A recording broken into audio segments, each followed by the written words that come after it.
Hi everyone, it's Kerry from Kez's Cards and Candles here.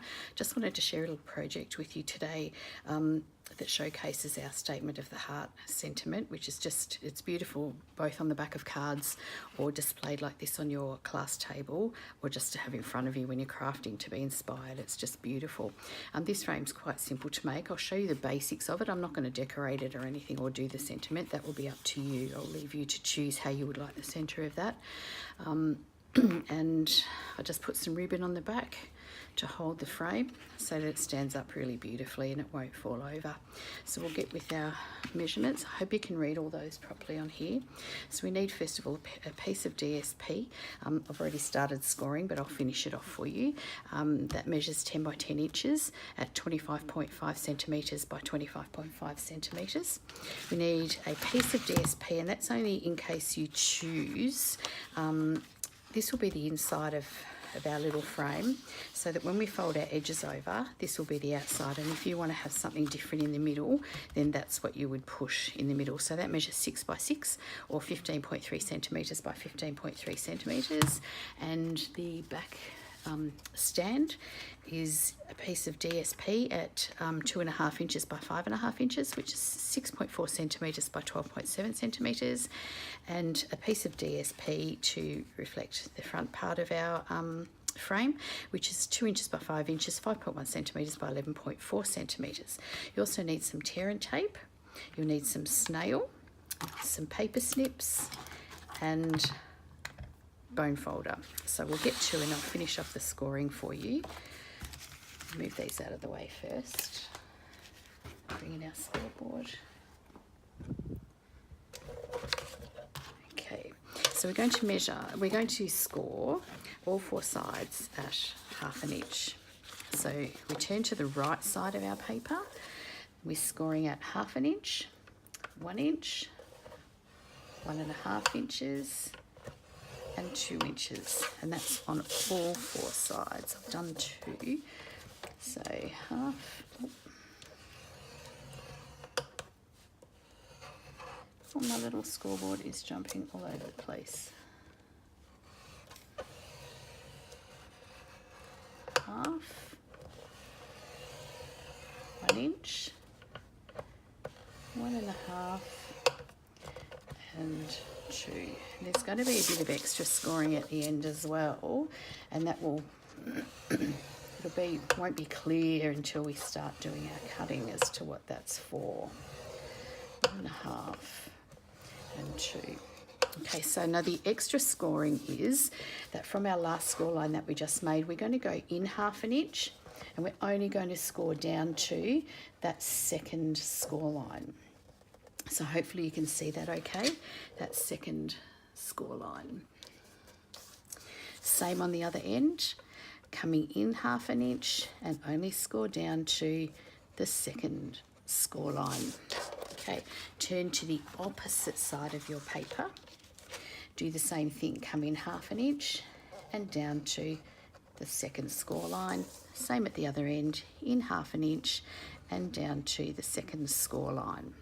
Okay, while we have our scoreboard out with our little back piece, we're just going to score that at 1/2 inch. That's it. Scoring done.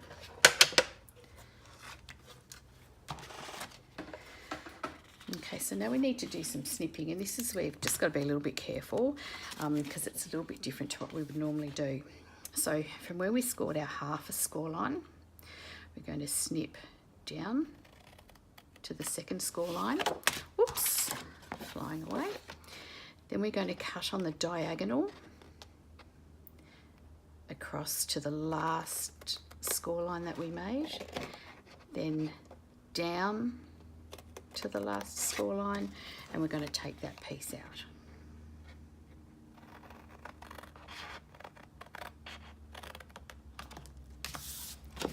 Same on this side. Cutting on the diagonal now.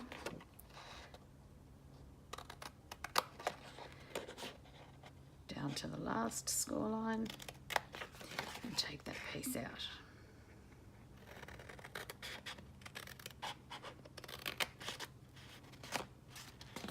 Turning to the opposite end.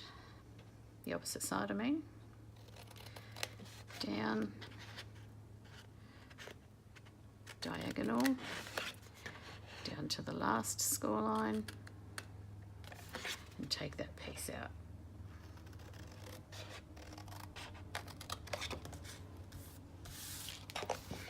Same on this side, down, diagonal, and down, and take that last piece out. It's quite hard to see on the pattern paper actually. Probably for your first time it might be better to do it on just plain cardstock so you can see your score lines a bit better. Okay, now if you were going to put your piece into the centre, now would be the time to do that, because sometimes when we burnish with the centre piece in there, it's just quite tight to fold over. So as I said, I'm not going to do that today with that centre piece, so I'll just start burnishing my score lines. This is my last video I made. I scored on the wrong side of my paper because I'm so nervous. It's only my second video. The first one I haven't posted anything on YouTube yet, but I'm hoping to get to that point where I actually can. It's nerve-wracking. All you people that do it all the time, you're just amazing. I'm sure it gets easier.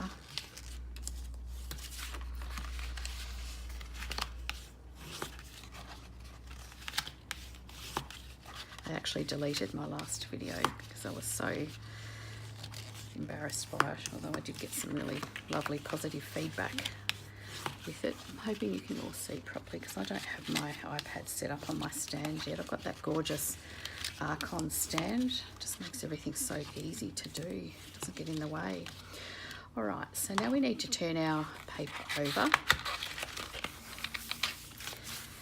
and we'll take our tear and tape,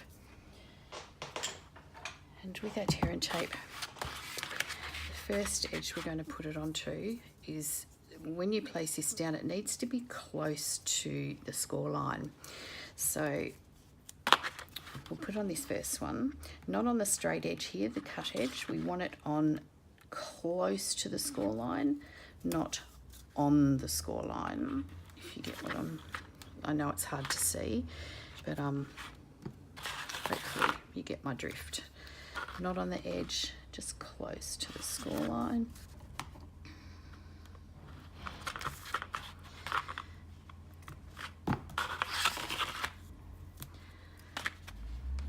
Actually shaking because I'm a bit nervous. It's very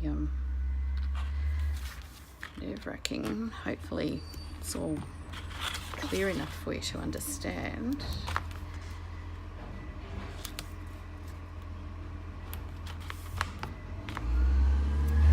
Okay, so all of that done.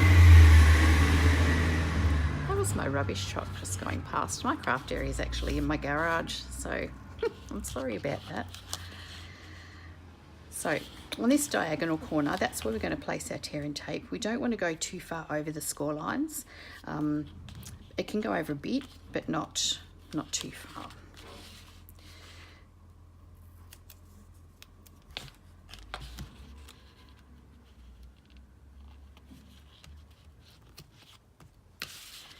On all four of those little corners. I'm sure you can see now what's going to be happening with these. And the reason I'm using tear and tape and not snail, snail's just not strong enough to hold this together, so I tend to use the tear and tape. I would have used fast fuse, however it no longer exists, which is really, really sad. I do love fast fuse. All right, now it's time to fold over our little edge, and that's going to be how it goes. You just have to be careful to tuck it onto that score line, and I'll show you how we can do that. If this comes off really easily for me, hopefully. Okay, so we're going to tuck it onto the score line, fold over, making sure it's a nice, sticking to me, making sure it's a nice, straight, firm seal. and press that down. You can actually fold it down at this point to stick it, but when you come to the last one to do, you won't be able to do that.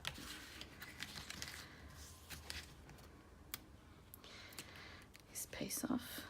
How's all the weather where you are? Gosh, Melbourne's been wild the last couple of days.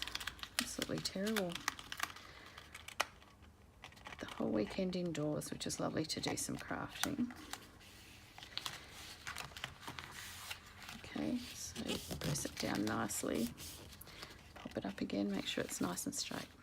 All right, now here we come to our corner piece, and if you like, you can use the backing from your tear and tape and just sit that on there. That will become obvious also soon. So tear and tape backing. I don't usually do this, but for the sake of this video, I will do it. Usually I'm running too quickly to be playing around with backings. Oops. Okay, now here we go. This bit's really crucial here because you have to get your corners lined up as well as the bottom, so we can actually push the corner in. I'm hoping you can see that okay. And then we pull out that piece of backing. Oops. That will leave our corner secured. Then this one comes over. Whoops, so sorry, that was my head in the way. Oops. Press that down nicely. There we have the first part of our frame. Now the last corner. Peel the backing. That backing, using that backing piece just stops your corner sticking before you actually want it to, before you get your main part of your frame all joined up. Take the back off. Now this is where we can't actually fold these ones over. So make sure you push that in, line it up. Sometimes you can actually feel the score line where it stops and you won't be able to press the frame any further. Pressing down, lining up, and pressing down. There you have your gorgeous little frame ready to take our sentiment. And for the backing, we're going to place our piece of DSP, make sure it's the right way up, of course. I'm going to use our snail. There's my rubbish man again. He's actually going to empty my bin right now. And I'm going to have to start this whole video all over again. Center that nicely into your back piece.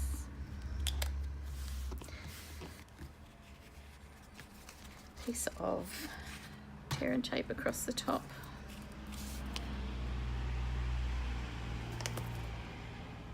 Close to the score line again.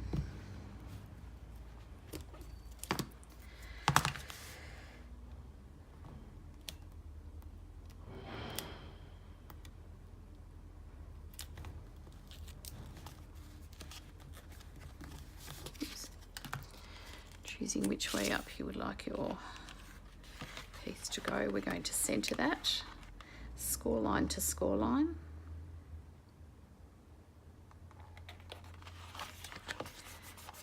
Rub it down, and if you choose, your piece of ribbon will be cut at 5 inches, folded over a quarter on each end, and then just use Tombow to glue it down. Tombow is the best. You might not need it. Sometimes this stands up okay. Sometimes it's temperamental.